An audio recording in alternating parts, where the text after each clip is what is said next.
मित्रांनो, आज आपण इयत्ता 9वी विज्ञान पाठ 9 पर्यावरणीय व्यवस्थापन या पाठाचा स्वाध्याय अभ्यासूया। प्रश्न 1, अ व ब स्तंभांची योग्य सांगड घालून त्याचा पर्यावरणावर होणारा परिणाम स्पष्ट करा। अ स्तंभ, ब स्तंभ।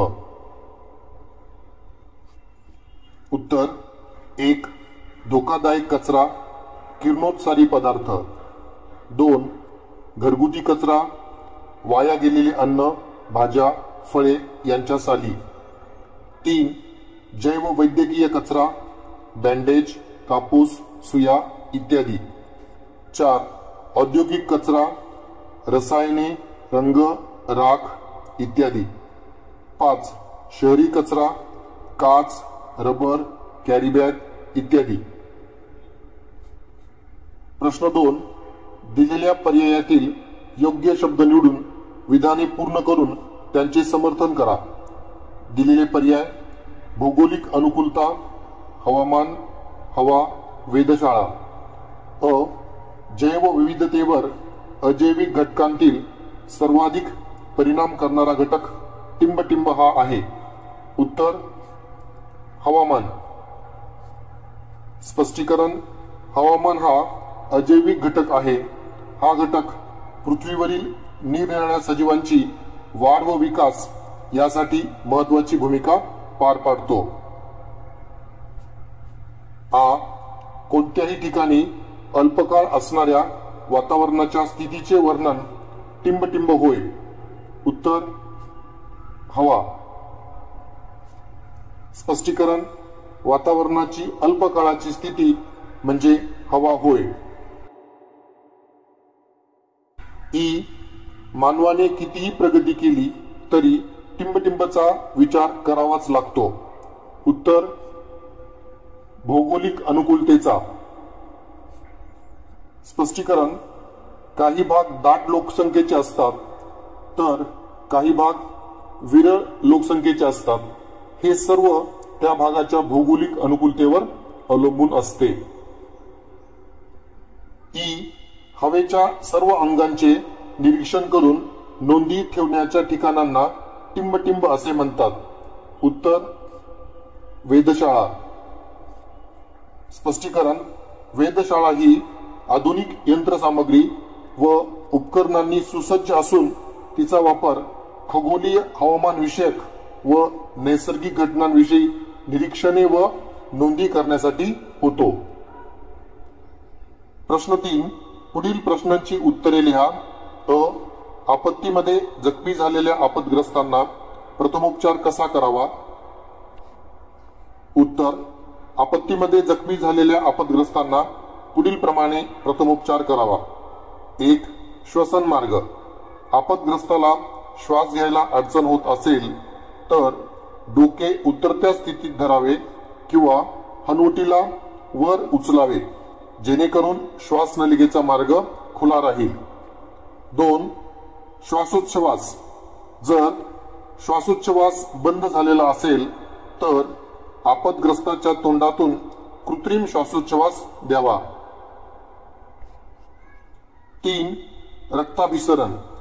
जर आपदग्रस्त बेशुद्ध अवस्थेत असेल तर प्रथम त्या व्यक्तीस 2दा कृत्रिम श्वासोच्छवास देऊन नंतर छातीवर 2 तळव्यांनी हात ठेवून हृदयावर जोराचा दाब देऊन सोडावा।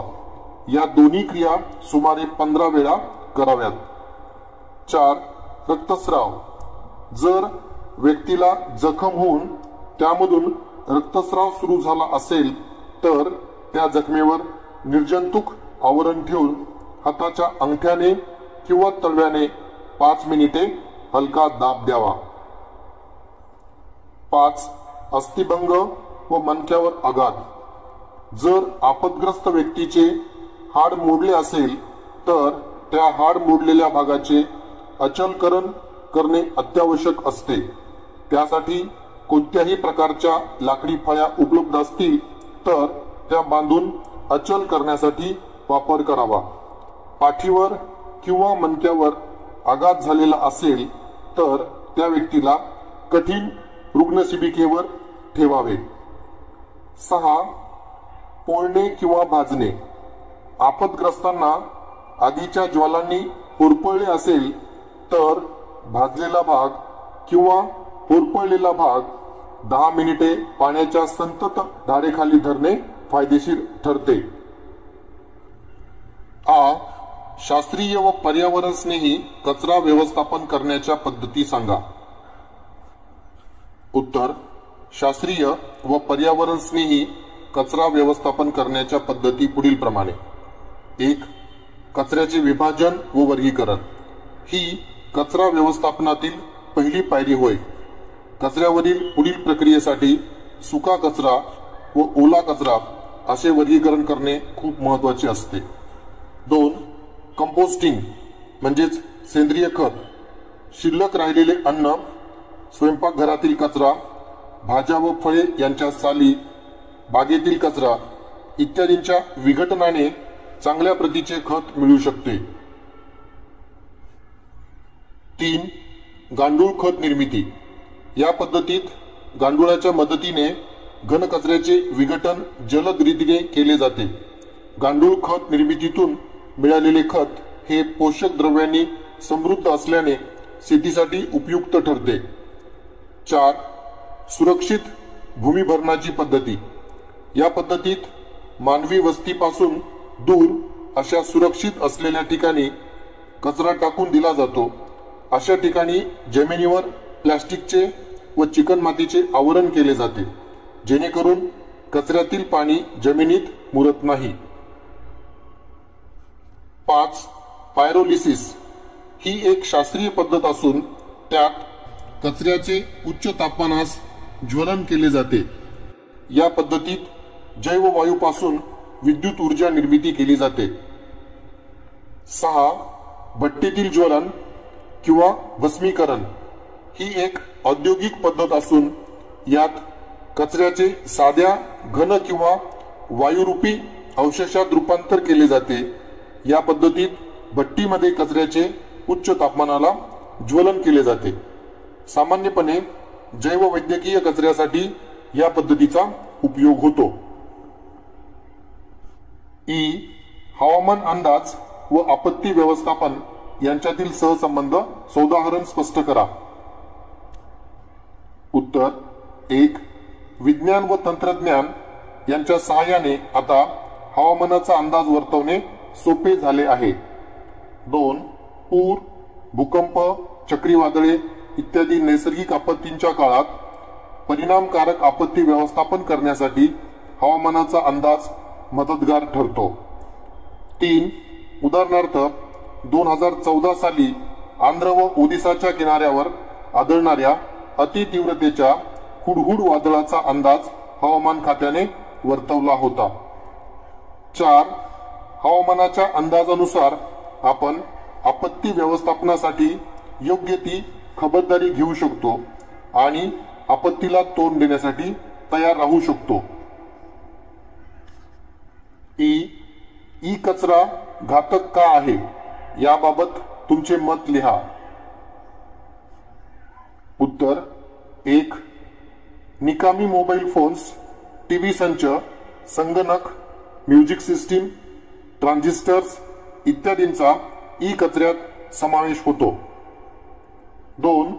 ई कचरा धोकादायक असून त्यात शिसे, बेरिलियम, पारा व कॅडमियम यासारखे धोकादायक जड धातू असतात. 3. जड धातू हे अविघटनशील असतात, त्यामुळे हे पर्यावरणात बराच काळ साचून राहतात. 4. ई कचऱ्याचे ज्वलन व भूमिभरण सभोवतालच्या पर्यावरणासाठी धोकादायक असते.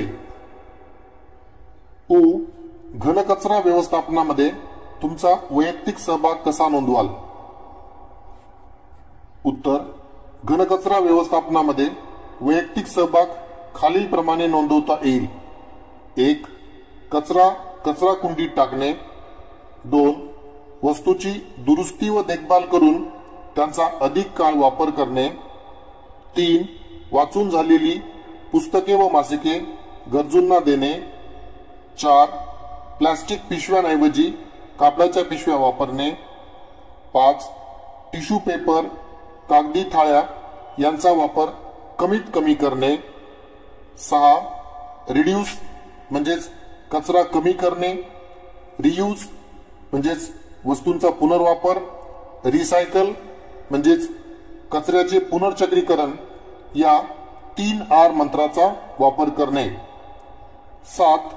इतरांना घनकचरा व्यवस्थापनाचे महत्त्व पटवून देणे व त्यांना कचरा व्यवस्थापन कार्यक्रमात सहभागी होण्यास प्रोत्साहन देणे. प्रश्न 4. टिपा लिहा. हवामानशास्त्र, हवामानाचे घटक, मान्सून प्रारूप, औद्योगिक कचरा, प्लास्टिक कचरा, प्रथमोपचाराची मूलतत्वे. हवामानशास्त्र. उत्तर. 1. हवेतील विविध घटक, निसर्ग चक्रे, पृथ्वीच्या भौगोलिक हालचाली व हवामान या सर्वांच्या परस्पर संबंधाचा अभ्यास व विश्लेषण करणारे शास्त्र म्हणजे हवामानशास्त्र होय. 2. यामध्ये हवामान विषयक वादळे, ढग, पर्जन्यवृष्टी, मेघगर्जना आणि विजांचा कडकडाट या व अशा अनेक घटकांच्या अभ्यासाचा समावेश होतो. 3. या हवामान विषयक अभ्यासाला पायाभूत मानून भविष्यातील हवामानाबाबत अंदाज व्यक्त केले जातात. 4. ही माहिती सर्वसामान्य जनता, शेतकरी, मासेमारी व्यवसाय, विमानसेवा, जलवाहतूक आणि विविध संस्थांना उपयोगी ठरते. हवामानाचे घटक. उत्तर. 1. एखाद्या विशिष्ट ठिकाणचे हवामान अनेक घटकांवर अवलंबून असते. त्या घटकांनाच हवामानाचे घटक असे म्हणतात. 2. वाऱ्याची दिशा व गती, तापमान, हवेचा दाब, पर्जन्यवृष्टी, आर्द्रता, सूर्यप्रकाश, ढग इत्यादींचा हवामानाच्या घटकांमध्ये समावेश होतो. 3. विमानांसाठी धावपट्ट्या बनवणे, बंदर निर्मिती, मोठे पूल उभारणे आणि अतिउंच इमारती बांधणे इत्यादी योजनांमध्ये अशा हवामान घटकांचा विचार केला जातो. मान्सून प्रारूप. उत्तर. 1. भारतातील मान्सूनच्या मोसमात पर्जन्यविषयक अचूक अंदाज वर्तवण्यासाठी मान्सून प्रारूपे तयार केली जातात. 2. भारतीय हवामान खाते IMD म्हणजेच इंडियन मेट्रोलॉजिकल डिपार्टमेंट व IITM म्हणजेच Indian institute of tropical metrology या संस्था मान्सून प्रारूपे तयार करणे व ते विकसित करण्याकरता काम करतात. 3. 1990च्या दशकात डॉक्टर वसंतराव गोवारीकर यांनी जगभरातील हवामानांशी संबंधित 16 घटकांवर आधारित मान्सूनचे प्रारूप बनवले. 1990 ते 2002 पर्यंत हे प्रारूप वापरले जात होते. 4. संख्यात्मक प्रारूप किंवा गणितीय मॉडेल, समुचित प्रारूप, सांख्यिकी प्रारूप असे मान्सून प्रारूपांचे काही प्रकार आहेत. औद्योगिक कचरा. उत्तर. 1. औद्योगिक कचरा हा वेगवेगळ्या कारखान्यातून किंवा उद्योगधंद्यातून निर्माण झालेला कचरा असतो.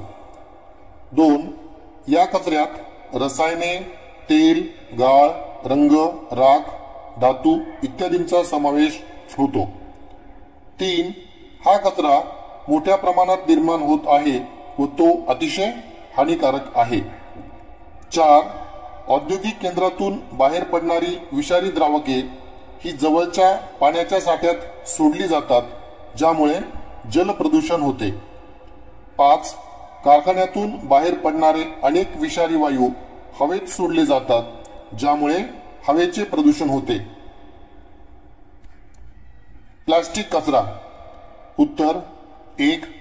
घरगुती कचरा जसे कॅरी बॅग्स, प्लास्टिकच्या पिशव्या, डबे, वेस्टर्न साहित्य इत्यादींमुळे प्लास्टिक कचरा तयार होतो. 2. प्लास्टिक कचऱ्यात घातक रसायने असतात. 3. या कचऱ्याचे जीवाणूंकडून विघटन होऊ शकत नाही, म्हणून हा अविघटनशील कचरा आहे. 4. प्लास्टिकच्या वस्तूंचा वापर टाळणे आवश्यक आहे. प्रथमोपचाराची मूलतत्वे. उत्तर 1. श्वसन मार्ग म्हणजेच एअरवे. जर आपदग्रस्ताला श्वास घ्यायला अडचण होत असेल तर त्याचे डोके उतरते करावे किंवा हनुवटीला वर उचलावे, त्यामुळे श्वासनलिका खुली राहते. 2. श्वासोच्छवास म्हणजेच ब्रीदिंग.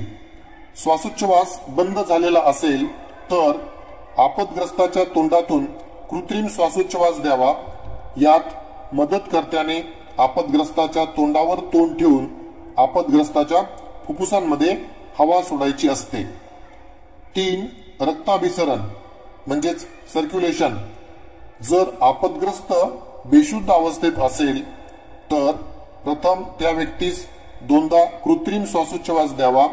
नंतर छातीवर 2 तळव्यांनी हात ठेवून हृदयावर जोराचा दाब देऊन सोडणे. ही प्रक्रिया सुमारे 15 वेळा करावी. यामुळे आपदग्रस्त व्यक्तीचे रक्ताभिसरण पुन्हा सुरळीतपणे चालू होण्यास मदत होते. प्रश्न 5. हवामानाचे सजीव सृष्टीतील असणारे महत्व अधोरेखित करणारी उदाहरणे स्पष्टीकरणासह तुमच्या शब्दात लिहा. उत्तर 1. हवामान मानवी जीवन पद्धतीवर प्रत्यक्ष किंवा अप्रत्यक्षपणे परिणाम करत असते. 2. एखाद्या विशिष्ट प्रदेशातील लोकांचा आहार, पोशाख, घरे, व्यवसाय व जीवन पद्धती निश्चित करण्यास तेथील हवामान कारणीभूत ठरते. उदाहरणार्थ, जगातील वेगवेगळ्या प्रदेशातील घरांची रचना त्या प्रदेशातील हवामानाप्रमाणेच ठरवली जाते. 3. सागर जलाची क्षारता, सागर प्रवाहांची निर्मिती व जलचक्रांची निर्मिती इत्यादी सर्व बाबींवर हवामानाच्या घटकांचा परिणाम होतो. 4. भूपृष्ठाच्या आच्छादनातील खडक विदारणाचे कार्य, मातीची निर्मिती आणि संपन्नता अशा बऱ्याच प्रक्रिया हवामानातील घटकांमुळे प्रभावित होत असतात. 5. मातीत असणाऱ्या जीवाणूंची सेंद्रिय पदार्थांच्या निर्मितीत महत्वाची भूमिका असते. ही प्रक्रिया हवामानातील विविध घटकांवर अवलंबून असते. प्रश्न 6. रुग्णांचे वहन करण्याच्या पद्धती वापरताना कोणती काळजी घ्यावी ते सौदाहरण स्पष्ट करा. उत्तर 1. रुग्णाचे वहन करण्यासाठी वापरण्यात येणाऱ्या पद्धती. पाळणा पद्धत, पाठुंगळीला मारणे, मानवी कुबडी पद्धत, खेचून नेणे किंवा उचलून नेणे, 2 हातांची बैठक, 4 हातांची बैठक, स्ट्रेचर इत्यादी. 2. या पद्धतींची अंमलबजावणी करताना रुग्णाला कोणतीही इजा होणार नाही याची खबरदारी घेतली जाते. 3. जर रुग्ण घायाळ असेल तर त्याला आरामदायक अवस्थेत बसवावे. मार लागलेला भाग नेहमी उंचावून किंवा उतरत्या स्थितीत ठेवावा. 4. जर रुग्ण जखमी असेल तर त्या जखमेवर निर्जंतुक आवरण ठेवून हाताच्या अंगठ्याचा किंवा तळव्याचा हलका दाब 5 मिनिटे द्यावा. 5. जर रुग्णाचे हाड मोडले असेल तर त्या हाड मोडलेल्या भागाचे अचलकरण करावे. प्रश्न 7. फरक स्पष्ट करा. अ. हवा व हवामान. उत्तर हवा, हवामान. 1. वातावरणाच्या तत्कालीन अस्थायी स्थितीला हवा म्हणतात. 1. वातावरणाच्या दीर्घकालीन स्थायी स्थितीला हवामान म्हणतात. 2. हवेत अल्पकाळात बदल होतात. 2. हवामानात बदल होण्यासाठी प्रदीर्घ काळ लागतो. 3. एका प्रदेशातीलही हवेत सातत्य नसते. 3. हवामान एका प्रदेशात दीर्घकाळासाठी सारखेच असते. 4. हवा सतत बदलत असते. 4. हवामान सतत बदलत नाही. आ. विघटनशील व अविघटनशील कचरा. उत्तर विघटनशील कचरा, अविघटनशील कचरा। 1. या कचऱ्याचे सहज विघटन होते। 1. या कचऱ्याचे सहजासहजी विघटन होत नाही। 2. याचे विघटन सूक्ष्मजीवांमार्फत होते। 2. याचे विघटन होण्यासाठी विविध तंत्रांचा वापर करावा लागतो। 3. हा कचरा पर्यावरणात दीर्घकाळ साचून राहत नाही। 3. हा कचरा पर्यावरणात दीर्घकाळ साचून राहू शकतो। 4. उदाहरणार्थ वाया गेलेले अन्न, फळे, कागद इत्यादी। 4. उदाहरणार्थ प्लास्टिक, रबर, काच, धातू इत्यादी। विद्यार्थी मित्रांनो, यासोबतच पर्यावरणीय व्यवस्थापन या पाठाचा स्वाध्याय पूर्ण झाला। थँक्यू।